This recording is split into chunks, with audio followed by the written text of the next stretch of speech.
Corruption లేకుండా దాదాపుగా 2,70,000 కోట్ల రూపాయల పైచిలకు ఇంటి వద్దకి అందించగలిగాం.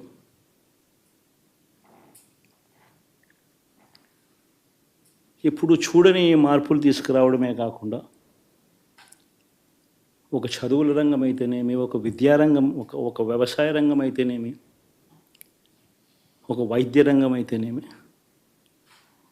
ఏ పేదవాడు ఎప్పుడూ ఇబ్బంది పడకూడదు అని ఎప్పుడు ఊహించని విధంగా మార్పులు తీసుకొస్తూ పేదవాడికి అండగా నిలబడగలిగాం. విమెన్ ఎంపవర్మెంట్ అంటే ఇది, మహిళా సాధికారత ఇది అంటే ఇది అని ప్రపంచానికి చాటి చెప్పగలిగాం. సోషల్ జస్టిస్ అంటే, సామాజిక న్యాయం అంటే ఇది అని ప్రపంచానికి చూపించగలిగాం. మరి ఇన్ని గొప్ప మార్పులు చేసిన తర్వాత, ఇన్ని కోట్ల మందికి మంచి జరిగిన తర్వాత మరి అభిమానం ఏమైందో, ఆప్యాయత ఏమైందో తెలీదు.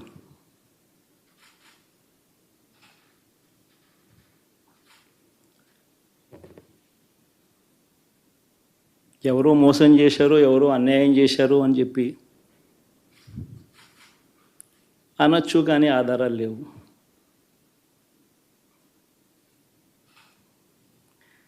ఏం జరిగిందో దేవుడికి తెలుసు.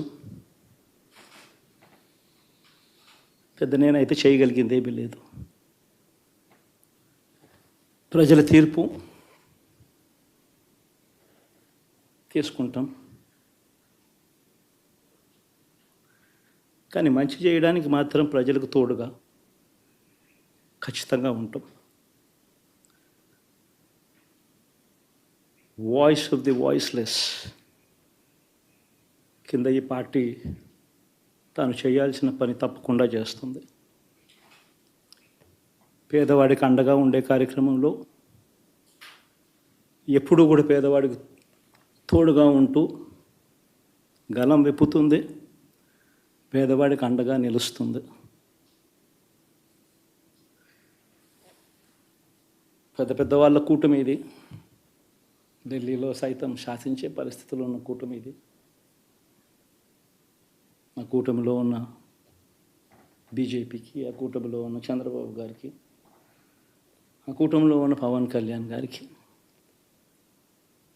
అందరికీ కూడా వాళ్ళ గొప్ప విజయానికి అభినందనలు.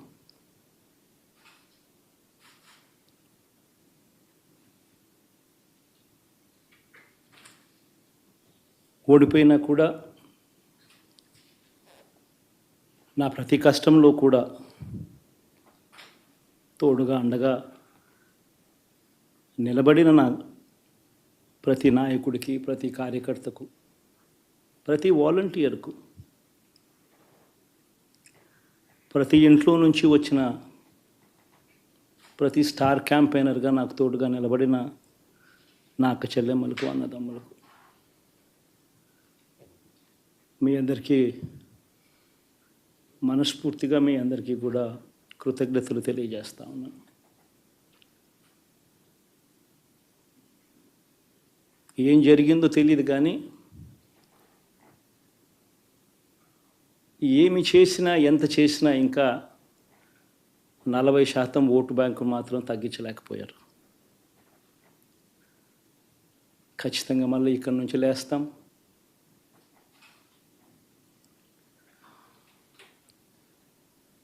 మళ్ళీ ఇక్కడి నుంచి గుండె ధైర్యంతో నిలబడి మళ్ళీ లేస్తాం. ప్రతిపక్షంలో ఉండడం కొత్త కాదు, పోరాటాలు చేయడం అంతకన్నా కొత్త కాదు. నా రాజకీయ జీవితం అంతా కూడా ప్రతిపక్షంలోనే గడిపా, ఈ 5 సంవత్సరాలు తప్ప. పోరాటాలే చేశా. రాజకీయ జీవితంలో ఎవడు చూడని కష్టాలు కూడా అనుభవించా.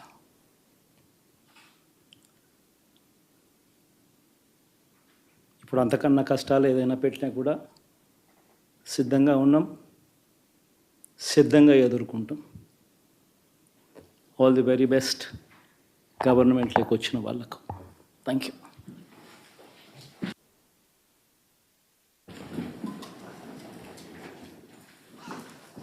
ఎలా ఉండబోతుంది కొత్త పత్ర?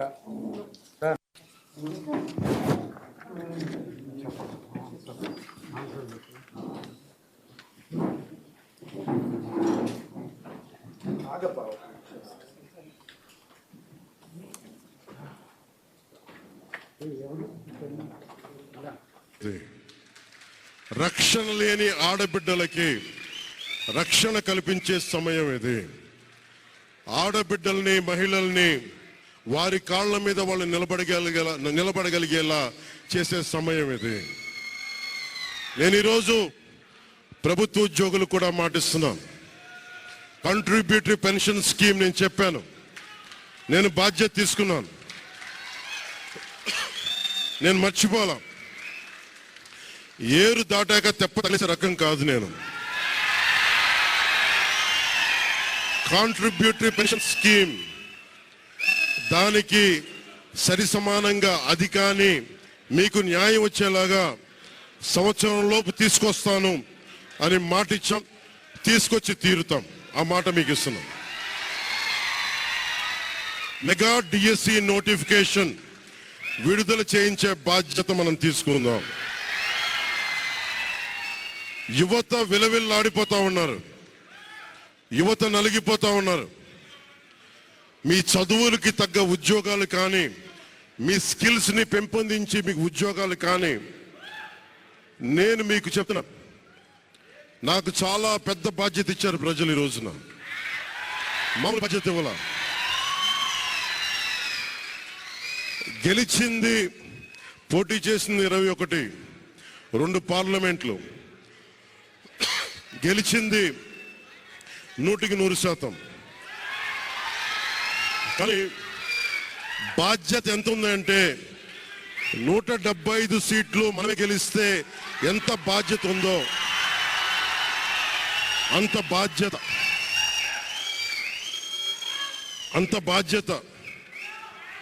బాధ్యతతో మేము పనిచేస్తాం.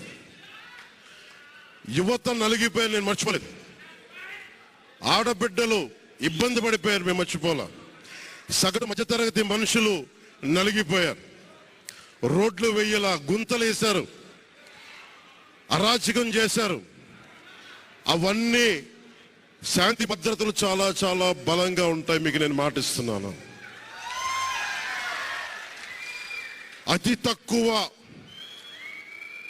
వ్యవస్థల్లో రాజకీయ ప్రమేయం చాలా తక్కువ ఉండేలాగా, అధికారుల్ని వారి పని చేసుకునేలాగా ఈ ప్రభుత్వం ఉంటుంది, కూటమి ప్రభుత్వం ఉంటుంది. రైతుకి కష్టం వస్తే హక్కును చేర్చుకునే ప్రభుత్వం తప్ప తిరస్కారంగా చిన్నచూపు చేసే ప్రభుత్వం అవ్వదు మనకి ఈ కూటమి ప్రభుత్వం.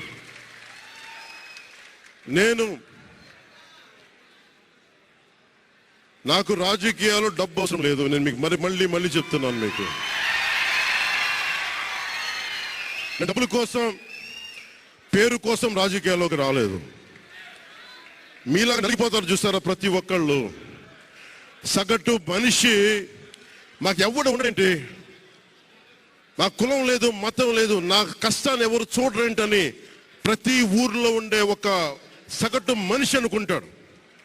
ఆ మనిషి కష్టాలు నేను చూసిన వాడిని. ఆ మనిషికి భుజం కాయడానికి నేను వచ్చాను రాజకీయాల్లో.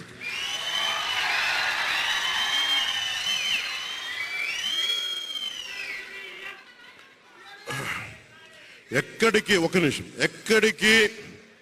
ఓడిపోయాను 2019లో ఓడిపోతే నా మానసిక స్థితి ఎలా ఉందో ఆ రోజున, ఈరోజు గెలిచినప్పుడు కూడా నా మానసిక స్థితి అలాగే ఉంది. అంతే ధైర్యంతో ఉన్నా.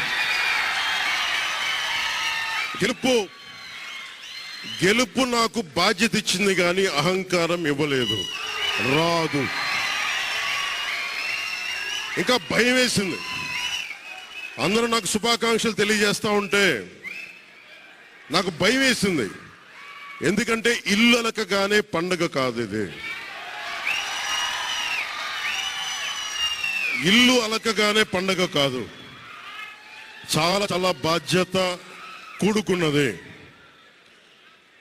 భీమవరం గాజువాక 2 చోట్ల ఓడిపోయినప్పుడు ఈ రోజున ఇంతమంది ఉన్నారు. ఈ రోజున ఆ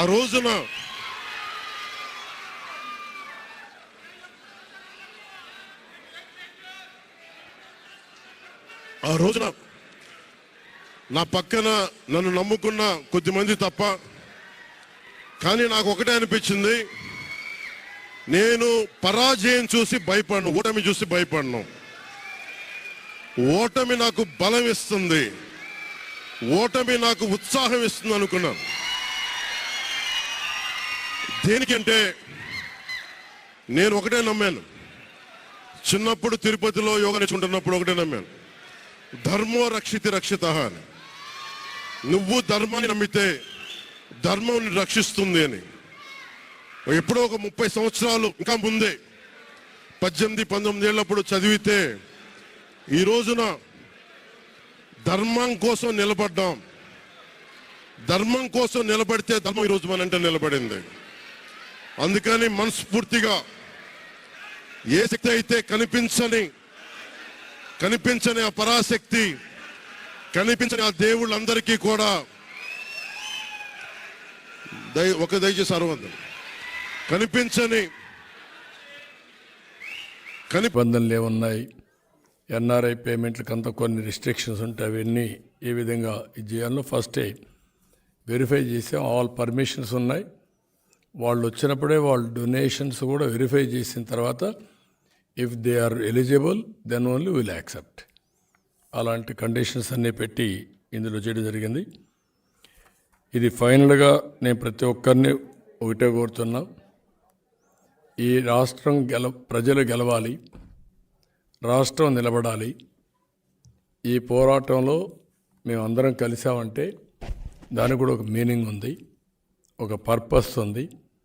3 రాజకీయ పార్టీలు సమైక్యంగా ముందుకొచ్చి ఎలాంటి స్వార్థం లేకుండా ఈ రాష్ట్రాన్ని కాపాడుకోవాలి అనే ధ్యేయంతో మేము ముగ్గురం కలిసి ముందుకెళ్తున్నాం.